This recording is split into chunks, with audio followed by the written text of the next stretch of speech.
So let's get started. Hey, welcome to the Relevant Development Podcast. I am your host, Juan Alvarado. Today we are live here in Palm Springs at the Renaissance Hotel. I have some lovely guests with me, and today the topic is, do we lead from our heart or do we lead from our experience? So I want to get a little bit of involvement from you all, and you could just yell it out to me. When I say lead from your heart, what does that mean to you? When you hear, do you lead from your heart or from your experience? Where does your mind go when you say lead from your heart?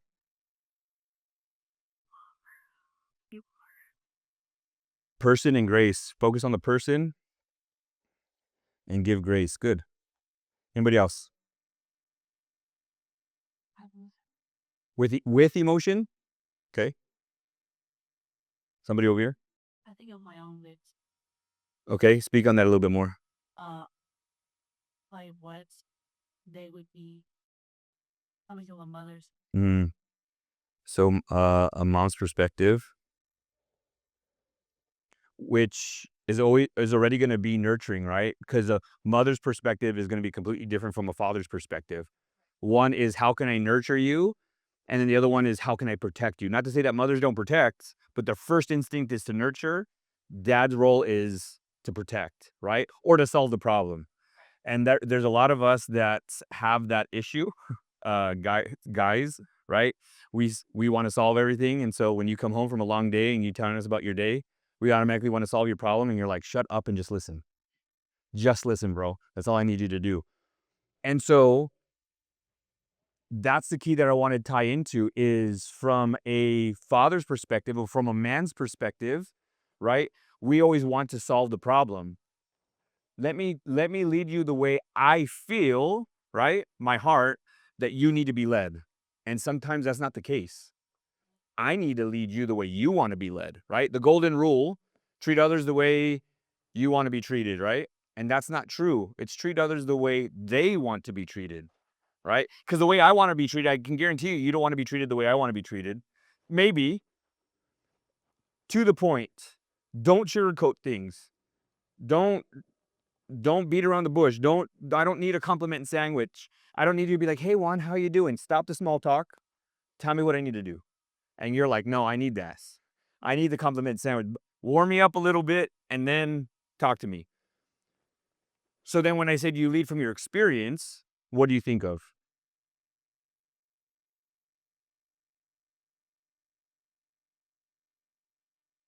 Lead from your experience. That statement is harder. Right. And the other part of that is, this is what I would do because I've done it, or this worked for me in my past, or I've studied it, right? This is the experience. I've done it, I've read it, I've learned it, somebody showed me, and so I need to lead from experience. But I don't know if you guys are going to go to my thing on Thursday, but if you do not spoil this part of the teaching, because I'm going to do the same exact thing over there. Brand new. You guys know what this is, right? Right. There is, how many of you all are coffee people? I am not. I like coffee with my sugar. The sweeter the better. But you guys know these straws, right? They have a little lip on here, right? Because I don't drink coffee, where does this go? Where does the notch go? Does it go inside the cup? Yeah. So it goes inside the cup. Why does it go inside the cup? To keep the straw inside the cup. Why? Why would it just leave? It could fall out. Okay, so I'm gonna get up. Sorry, people who are gonna end up watching this on YouTube. So I put it in the inside so it doesn't fall out. So if I have coffee in here and I'm drinking, who's walking around like this? Nobody, right? Some people are like, I went to Starbucks today and nobody does that. But what if, just for giggles, that it goes on top? Because here's the other thing. Let me go back. If I want a refill, I'm going to grab my cup, or the other person's going to get it, right? And they're going to say, here, take your straw. Oh, I can't because it's in there, right? So you're going to grab it, get your refill, or do whatever. And now, like, you all wash your hands when you go to the after you go to the restroom. But what if you're typing, you're doing whatever, and now you do this, and now this part of your finger, right, or your hand inside your fingers are holding the part where your mouth is. I guarantee your hands aren't that clean. Like, you didn't not just wash your hands and do this. You get your refill, and now you put it back in, and you're good to go. But what if it goes on top and you drink from there? And if you do touch your straw, you touch it below, so you know that nothing is going to be on top of what you drink, from where you drink from, okay? Then, what if you ask for a refill and someone's going to get you the refill, and you give them the cup and the straw stays there and does not fall out?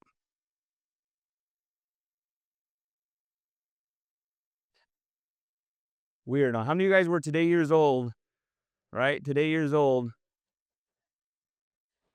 because that's what you want, right? You want to be able to do this and not touch anything, and your straw doesn't fall out. Just because that's how you've always done it doesn't mean that's how you have to continue to do it.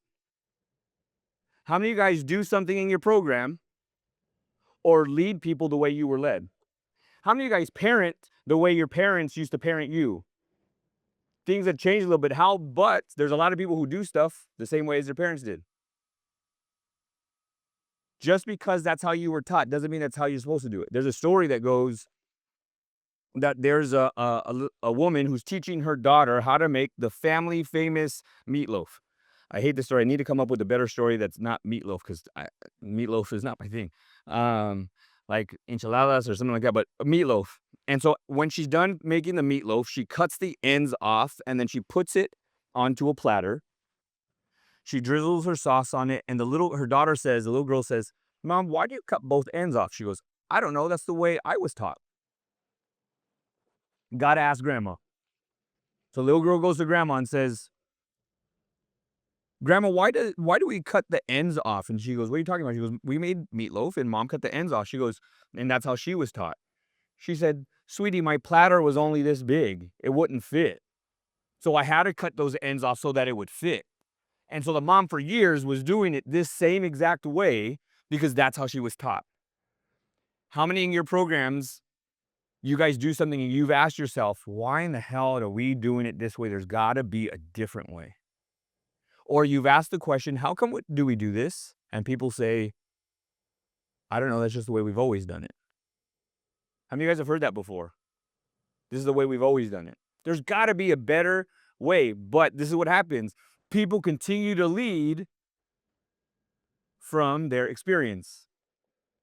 And I'm here to tell you that there are going to be times where you do not lead from your experience.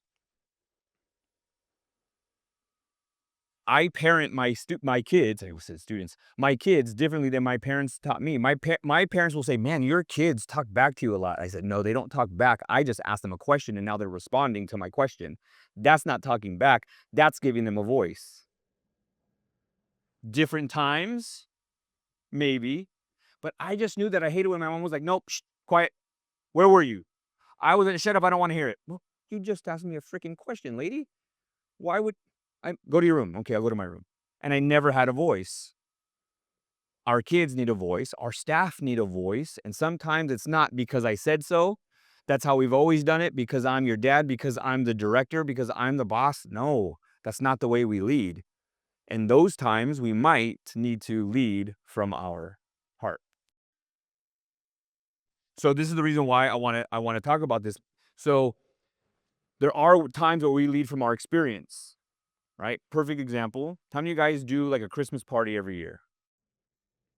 Or a recognition party, an awards thing for your staff? Some type of recognition or party. Every year, the organization I used to work for would do a Christmas party. And every year was the same thing. I was like, why do we still have the same darn questions when we do this? The answer to the day when we have our party is simple. All it takes is for us to think just a little bit. How many of you guys how many of y'all do your staff go to college, go to school? And every time around December, what happens in every college campus in America? Finals. No one's going to come to our Christmas party if we do it on the week of finals. So let's not plan that again. What date should we have it? I'm like, why are we doing this? Can I lead from our experience, please? And can I lead from my heart? Our staff deserve recognition, and I want every single person to attend. And if we do it during this week, they won't attend. They need to attend, but they won't because of finals. So we have Fresno State, Fresno Pacific, Reedley College, COS, College of Sequoias. Those are the main colleges in the general area where I live. Where are their finals? This school, it's this day and this day. This school, it's this week and this week. This school has it this week and this day. Cool, there's only 1 week we can do it. Now the only problem is, do we do it Thursday or do we do it Friday? We have to lead from our experience and our heart. So there's times where we do just experience, there's times where we do it from our heart, and there's times where we do it from both. Here's the other thing. Our heart also gives us our what? Our heart is also kind of connected to our what? When we say something like, maybe we shouldn't go there. Why? I just have this what? This gut feeling, right? Your feelings are determined by your experiences. Your heart will tell you how you feel because of your past hurts. Not from, let me say that again. Your heart will tell you that this is what's happened to you, not what is going to happen for you, right? Feelings are never future. Feelings are always past.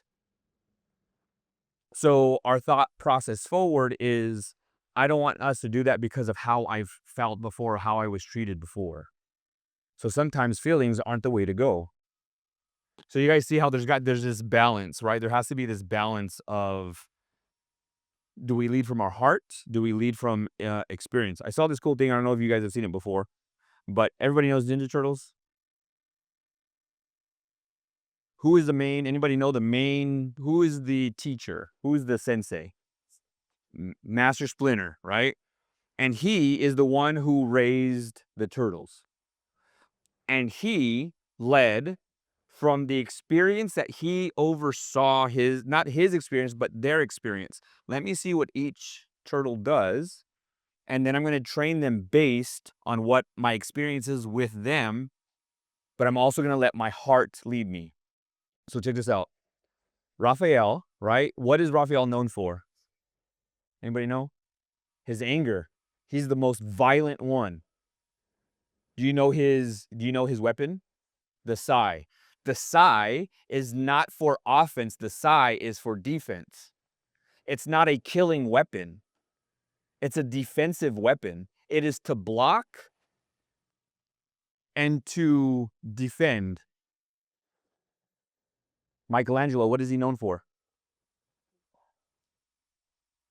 He's a goofy guy. He likes pizza. He likes pizza. He's kind of out there a little bit, but in today's society, what would society label him as? If he had, I don't want to say issue because that's wrong. If you had to diagnose him with something, what would you diagnose him with? Oh, ADHD all day and every day times 10, right? He'll be talking to you and he's like, oh, what's April doing? Or can we get pizza? And you're like, bro, focus, focus. What is his weapon? Nunchucks. Nunchucks have to be precise and they have to be accurate, because if you know anything about nunchucks, you will smack the crap out of yourself and hurt yourself. So it takes so much concentration to use the nunchucks. Donatello, what is he known for?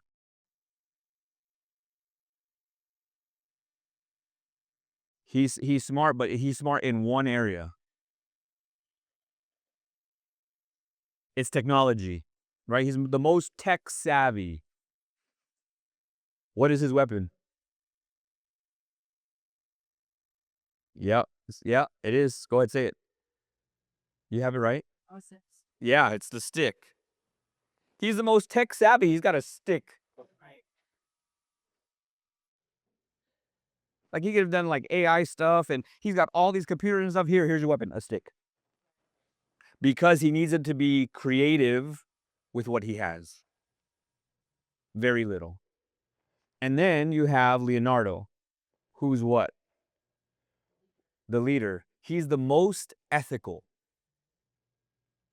He's always saying, "Nah, we shouldn't do that." Master Splinter said, "No, we can't go there. We have to think about everybody in." He's the most ethical.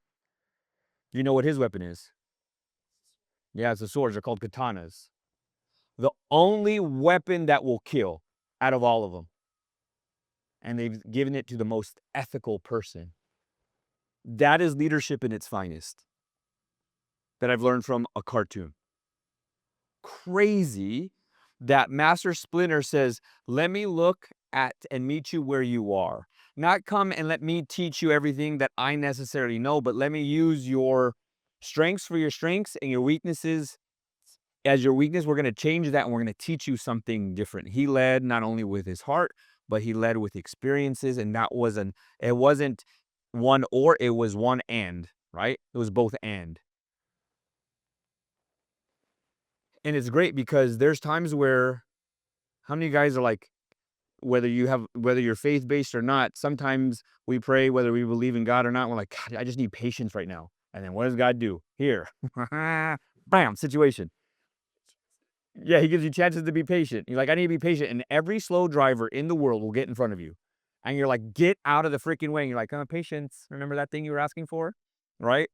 And so we have to, one, be careful what we ask for in that sense, but we get challenges throughout our lives and our staff will be challenged, but we have to understand that what are we trying to teach? And so this is the thing that I wanted to get to today is the difference, not necessarily the difference between experience and heart, but there's a lot of times that leaders lead too much and they don't mentor. What is the difference between being led and being mentors? What's the difference between a leader and a mentor? A mentor, see, do something, they show it, you, guide you, and they model, and a leader just tells you. Yeah, a leader will tell you where we're going, right? Hey, follow me. I'll set the example, do exactly what I do. A mentor will then ask you questions. Okay, so then why? Then what's next?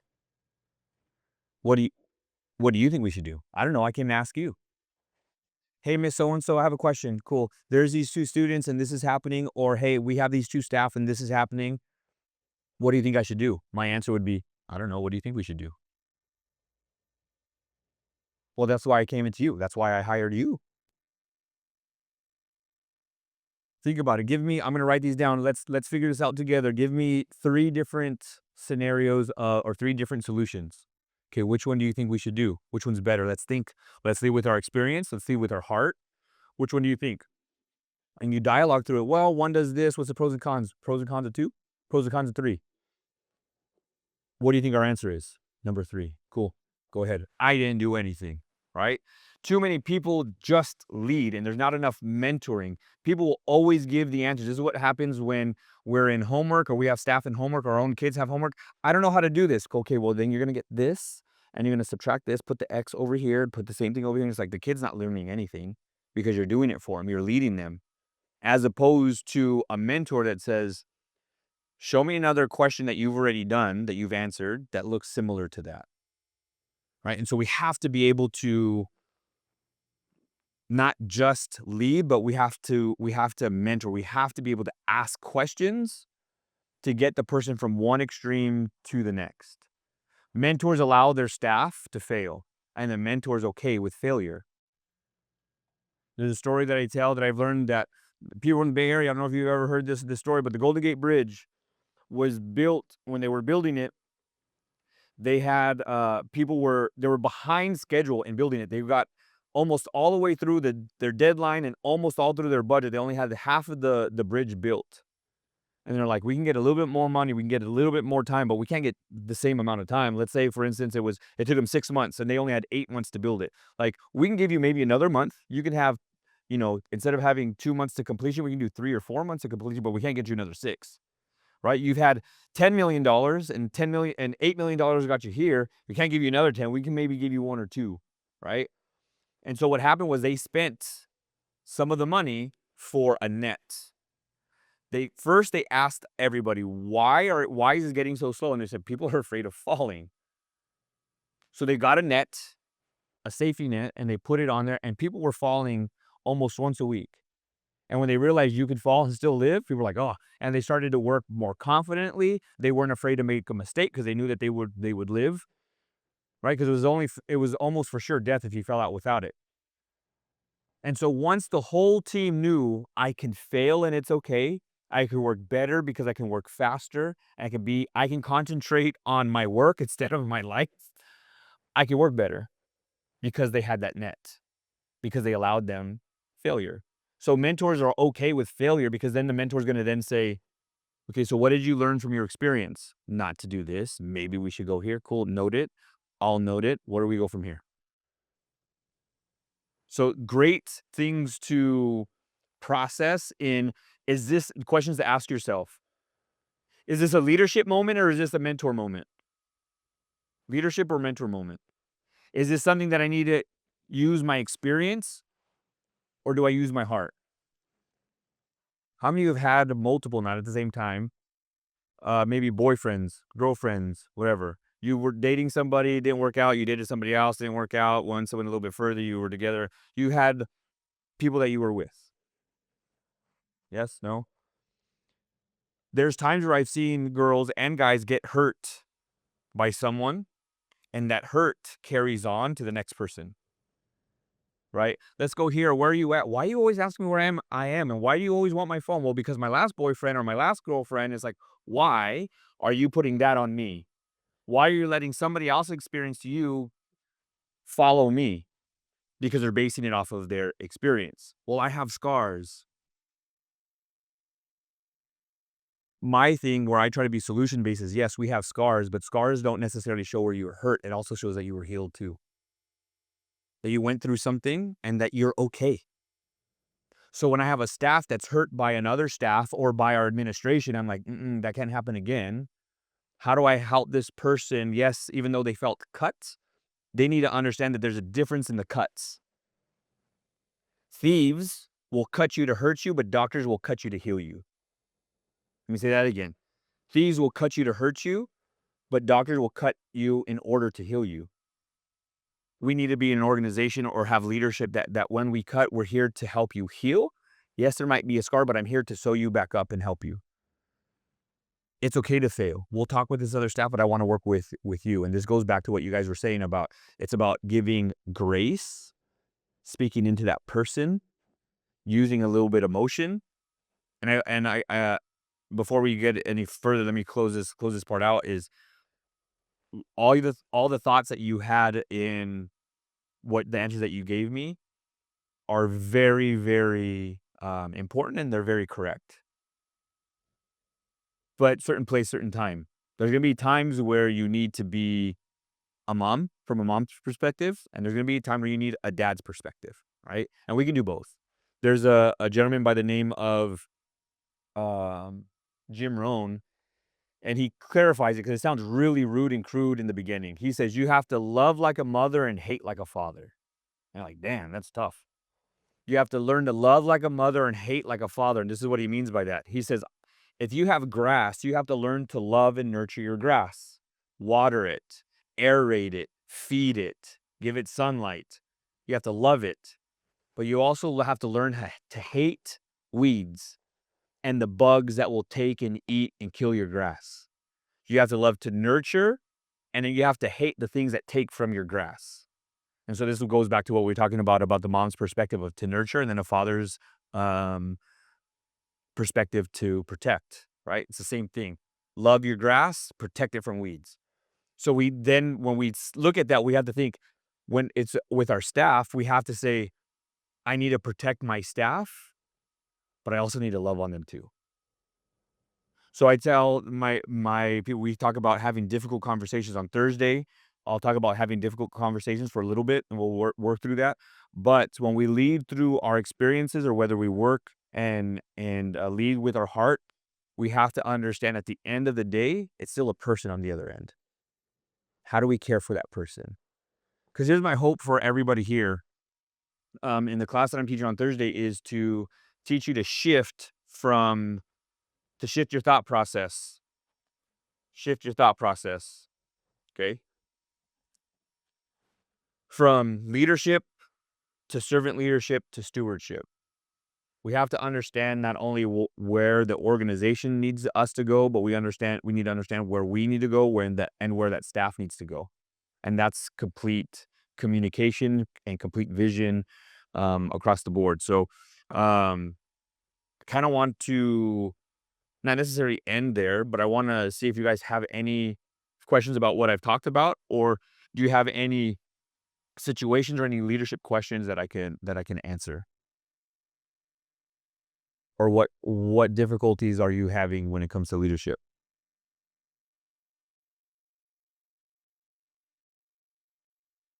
My questions surround how do you advocate for yourself, for your employees, when sometimes your administration to me, no, they tell me what to hear top down, you better more better. Yeah, great question. Thank you for that. So,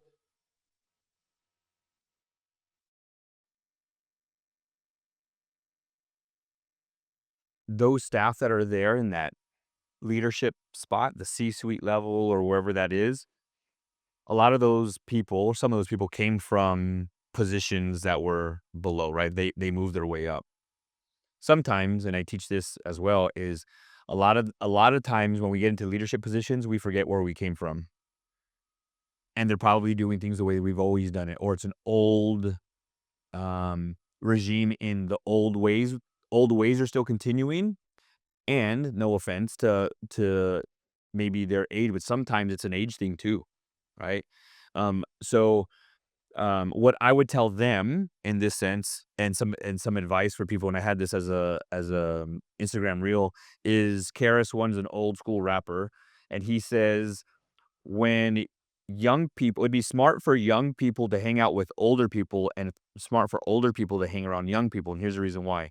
When young people hang around older people, they will become wiser amongst the youth that they hang around. If the older people hang around with the older people will become faster around the older people that they hang around with. And it's this mindset and this thought processes of, I don't know everything. I need to understand the other group, whatever the other group is. And this one, it's age, so younger and older.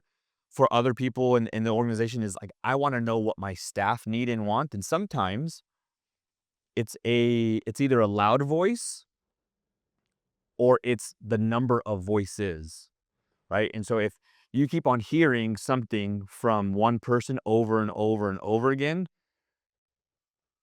it might be someone might be able to take it in a sense of they're just listening, but they're not hearing, or they're hearing, they're not listening. But once it becomes 2, 3, 4, 5, 10, 12, 50, 60 people, you're like, yo, we need to do something about this. So I would say is, from a couple different perspectives, is if you're the one advocating, don't quit. Don't stop. Because when you do quit advocating, basically what you're telling other people, which is a hard pill to swallow, I give up, guys. I can't. The best thing that you can do is have other people and teach them how to advocate. Here's the disconnect. Not enough questions are being asked in the right way. And what I mean by that is the reason why they're not doing anything is they don't understand the why. The reason why anybody advocates is because they understand the who, they understand the what. They might not know the how, but they understand the why. And then those people don't understand it. So how can we, like, are we doing too much in one area? Like, are we trying to tell them the what? Or do we need to actually explain the why? Here's another thing. How many of you guys have heard of Strengths Finder, Gallup Strengths? So Gallup Strengths Finders is not necessarily a character assessment, but it talks about what your strengths are. Sometimes if you understand what your strengths are, like when you email me and I email you back, I have my strengths on there. So I'm a Gallup Certified Strengths Coach as well. And when you take your strengths, I can speak to somebody utilizing their strengths. And so I've gone to a couple of organizations where their leadership is talking to their staff and their staff is talking to the leadership and they're miscommunicating because they're not speaking the same language. It's kind of like the love languages. You guys have heard of the five love languages, and a lot of married couples or couples that are together, they're miscommunicating because they're speaking the wrong language. Usually, they will express to their spouse how they want to be loved. They'll try to love on their spouse the way they want to be loved, and that's not the case, right? Goes back to treat others the way you want to be treated. They're like, "Why you like touching me?" Well, maybe because their love language is physical touch, and they're trying to love them with their own love languages. That's what we do in the workplace. Is sometimes we say, "Hey, we need this, this, and this, and this," right? We're trying to tell them the why or the what, and they need data. Maybe they're a data person. Show me the numbers. I don't understand what you're saying. I just need numbers. Or they want context. Maybe they have a strength of context, and that these are all strengths that are in this thing. And so if they want context, maybe they need the history of where and why and how. So a couple different things, right, that I've given you is keep on trying, get more people on your side to speak up and make those voices numbers bigger or louder. Um, and then the other thing is understanding your strengths. Are we speaking the wrong language to each other? And that could be something. Like my son might say, I use my boys an example all the time. There's times where he's like, "Dad, can I go here?" I'm like, "No, who's going?" Right? We gotta know the what, the who, the where, the when, right? And so we ask certain things. And then there's a time where, like today, he texts me. He's like, "Dad, can I after the track meet on Friday, can I go and hang out and go for ice cream?" And I'm like, every single day, every single time you after the track meet, you always ask for ice cream. What's up with ice cream? There's something more than just ice cream. He's 16 years old. So he's like, "It's with Rowan." And I was like, "Wait, what's her name?" And he's like, "Rowan." I'm like, "How do you spell that?" And so he'll say, I'm like, "What's up with that?" And he's like, I go, "You like her?" And he's like, "Yes, you can go." His room needs to be cleaned. And I can be dad and say no. But because he told me the why, I remember being 16. Go ahead, mijo. Don't be stupid. Think with your brain. Be respectful. Know who you are and whose you are and what you represent and who you represent. Go ahead. Right? Sometimes we need to understand the why.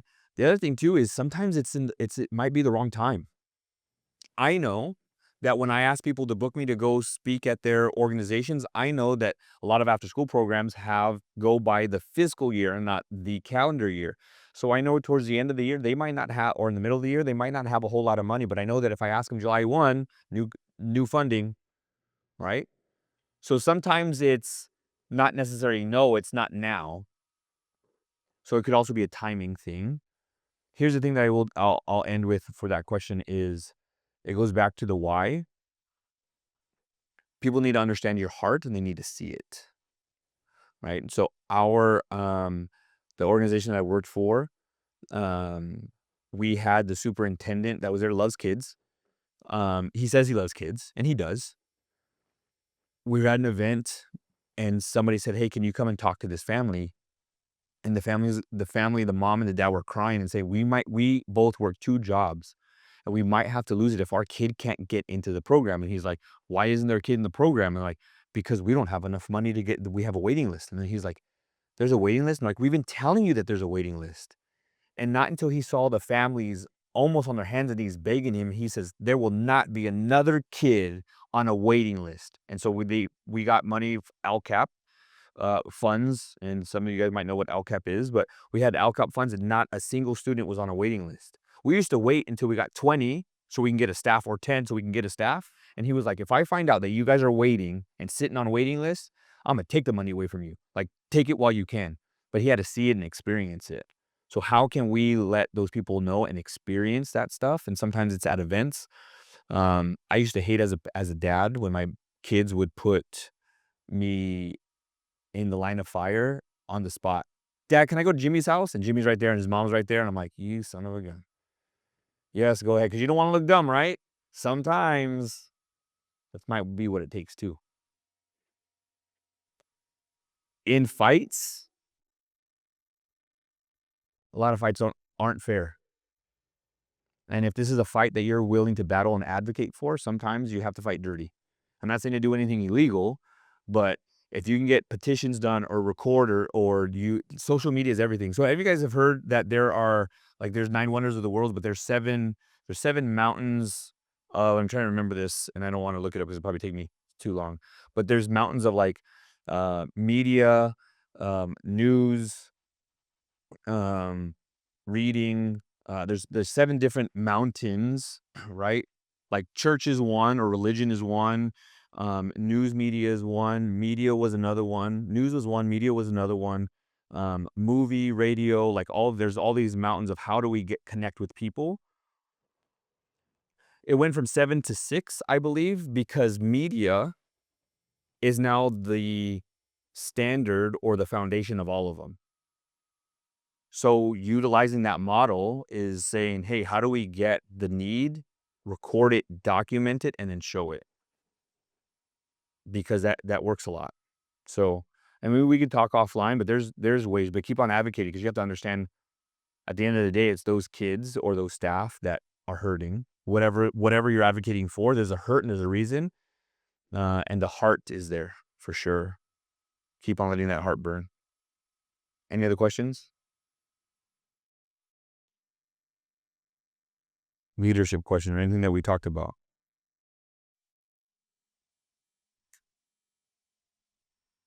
It's got to be something. Yeah. It course. Yeah. You fit are you nurturing, are you, protective, and other thing is I actually had accomplished with some of my different leaders. He said they may be at one generation and one era, and without a workforce coming in with Gen Z, different area. It's been like cultural beliefs, other generational cultural beliefs versus they even X or some of the class of boomers that are still in the workforce. And I'm finding that that's where I'm having a lot of workplace conflict and you mentioned the boat about you get the young hang out with old or hang out beyond to learn. Like, how are you seeing that? Where some of the leadership perspective way Yeah, haven't worked with one organization. They were having that problem big time. There was literally a line of people who were 40 and over and people who were 18 to 20. Nobody passed, I think, 23 to 39. There was that much of a gap. And it was like just two extremes. I've yet to work with them, but I've heard a lot of their issues. And going into other programs, you see some of the people who've worked in schools for years. And yeah, so um, usually any problem it stems from lack of communication. That's what it's going to stem down to, right?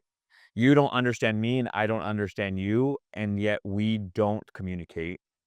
The other thing, it's kind of like the adapters, right? If you guys have ever gone overseas to another country, like you need adapters, right? Or if you have an iPhone, right? They screwed you all over and they changed everything. Now you got to buy everything. But before, if you wanted to have plugged in headphones, right? You needed that little dongle for iPhone users, right? I called it the umbilical cord. You needed that little thing in order to connect. What is our little thing to connect? And sometimes shouldn't say everybody. So don't speak in absolutes. A lot of people are afraid to have difficult conversations. You have to have those conversations. Here's the thing. When you go to the gym and you lift weights, your muscles grow because of time under what? Tension. Time under tension. Pearls, diamonds, all made because of pressure, tension, right? Tension is good. This is why we are great, because we've learned from our mistakes. Tension, pressure. So people are always afraid to do things and to say things because they don't want to offend anybody. Listen, no matter what you do, I probably said 2 or 3 things that offended somebody here. There's nothing I can do about it. Nothing I can do about it. So when people say, I don't want to offend anybody, sorry, you're going to. And so one of the things that I tell people is have conversations often and have them early. So when I get somebody in, hey, you're 18, 19 years old. You're going to help us more than you've ever thought before. Like we hired you to work with kids or work in our organization to put on the conference or whatever. I'm 42 years old. There's stuff that I don't know. You are my adapter, my connection, because I'm willing to be open to learn. I'll tell you right now that there's other people that I work with who aren't open to learn. I'm going to be that advocate between us. I need you to teach me and I'll teach you. I will mentor you, you mentor me, and then you get one, and you get two, and then you get three. Now you have a group of youth essentially that you're mentoring or that are mentoring you.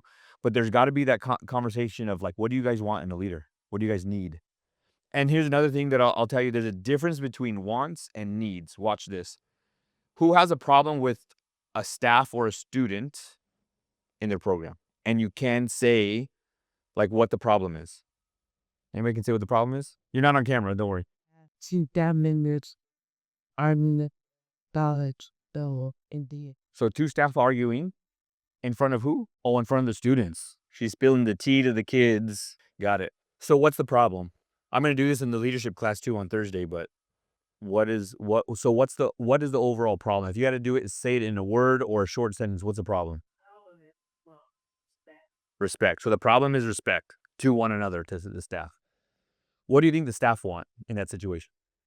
If you were to ask the staff, what do you want me to do in this? What do the staff want? Right?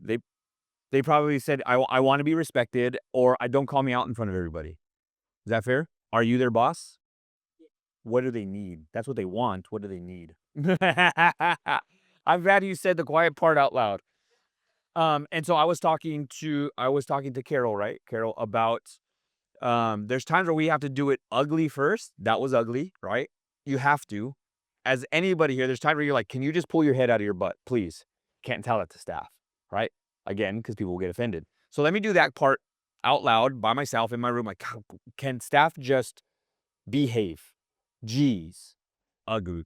Refine it, right? And then we do it better, and then we make it even better. But what I would say that the need is that their need is they need self-control. I want to touch on 2 things real quick. Let me write this down before I forget. But there's a difference between what people want and what people need. In every situation and every problem, there's a difference in what people want and what people need. I have a faith background and I love learning about stories in the Bible. Whether you believe in the Bible or not is not the case. There's some great lessons in there. I've learned from scholars back in the day. I've learned stuff from our presidents, and I try to find the lessons in every single book. And this is the thing, that the lesson that I've learned in the Bible was that people needed to be healed or wanted to be healed, or they needed something, and the main character in the Bible, Jesus, will give them what they want, but then he actually gave them what they needed. I'll heal you, but then here's salvation and grace. So there's always a thing that I've learned, that there's a difference between want and need. Your kids, right? Your kids, your kids might, like my son's like, I want to get better at basketball. Now what you need is self-discipline, bro. I need more money. No, you want more money. What you need is to learn how to work and work ethic. So there's a difference in want and need. And as leaders, let's give our staff what they want. But then we also have to give them what they need. And so the need is, their want might be respect, but the need is proper communication or self-control, right? So huge lesson in that. Here's the other thing. Did you all hear what she called her students? Yes, I correctly said, oh, your students. And I've been at a couple of different schools, they call them scholars. Don't ever change that. This is what I love about the Black community of friends that I have in Atlanta. Every single time I see them, it's the same thing. As soon as I see them or they see somebody else, what up, King? What's up, Queen? What are they doing?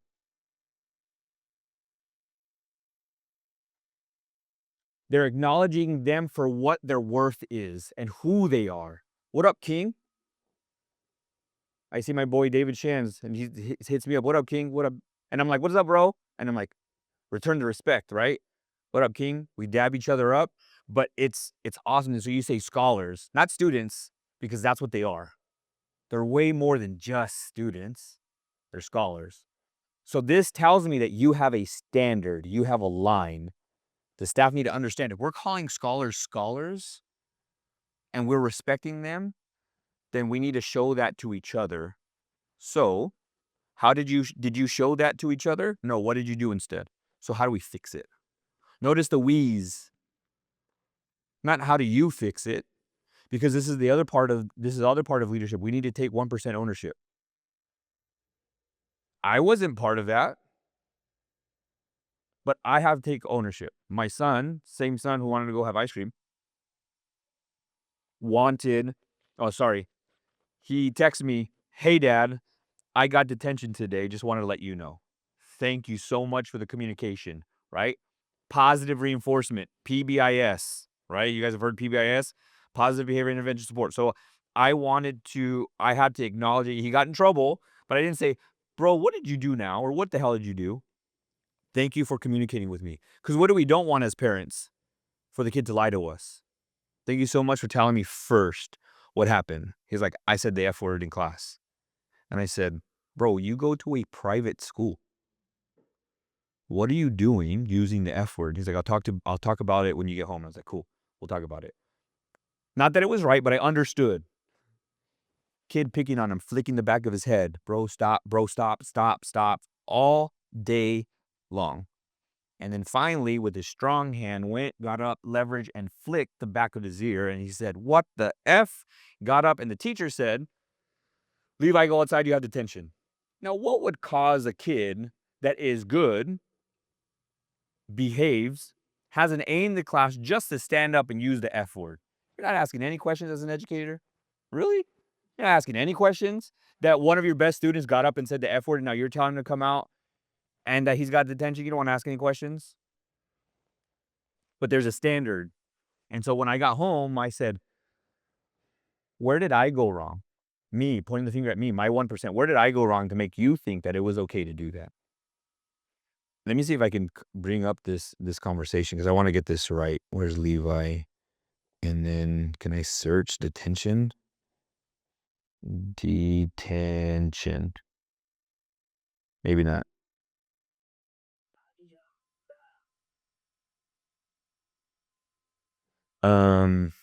It's not on here. Let's see. Um, let's see if I can find it. But so then I was like, bro, you can't be doing stuff like that. And so I told him I blame myself.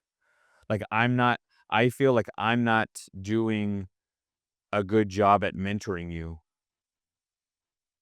And he was like, I'm sorry. And I was like, no, I need to figure out what I need to do better as a dad so that you know that you can't do that. Oh, here you go. Hey dad, just letting you know that I got detention for saying the F. He actually spelled it all out now that I'm looking at it. And then he's like, I just told mom. I said, why? That shouldn't even be in your vocabulary. You know that. And I know you know better. I really want and need you to get locked in. I don't know that you are stepping up and going in a forward way that I need you to and the way you should be. I take some blame in that. I should be mentoring you more and make you keep up on your agreements to push you to do better, not just in life, but in everything. He said, I love you, Dad. I'll call you when I get home. I take ownership on that. I didn't say the word. I wasn't in there. But as a leader, I have to say, where did I go wrong? Right? So you have a standard and you have to ask yourself, maybe in front of those staff, where did I go wrong to make you guys think that that was okay? Like, I need to do a better job of mentoring you guys, of maybe meeting with you guys more often, but how can we make this better? We have a standard and you went down here. And here's the cool thing about write-ups that we have boundaries, right? The boundaries aren't necessarily tell you what you can't do. The boundaries are telling you what you can do.